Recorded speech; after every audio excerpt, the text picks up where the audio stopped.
Argentina se encamina a reactivar su actividad turística a través de un nuevo programa que busca conectar a los viajeros nacionales y foráneos con el patrimonio ambiental de ese país. El programa La Ruta Natural es una iniciativa gubernamental que busca incentivar el turismo de naturaleza en las 24 provincias de Argentina en medio de los embates de la pandemia del coronavirus COVID-19, que además ha dejado una caída del turismo interno e internacional cercana al 90% en promedio durante el año 2020.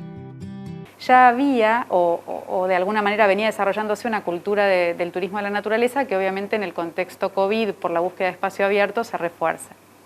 La iniciativa consta de 17 rutas naturales y 7 circuitos temáticos que invitan a los turistas locales y extranjeros a descubrir las bondades de la naturaleza argentina, en las cuales cobran impulso lugares emblemáticos como el glaciar Perito Moreno, las cataratas del Iguazú y la península Valdés.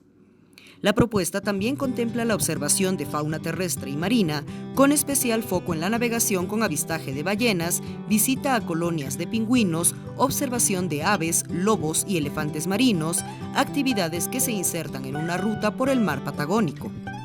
El programa también prioriza 7 circuitos temáticos: de las aves, de los grandes animales, del turismo aventura y los deportes extremos, de las estrellas, que es turismo astronómico, de los dinosaurios o turismo paleontológico, de los parques nacionales y los patrimonios de la humanidad y naturales urbanos. Con información de la oficina en Buenos Aires, Argentina, Noticias Xinhua.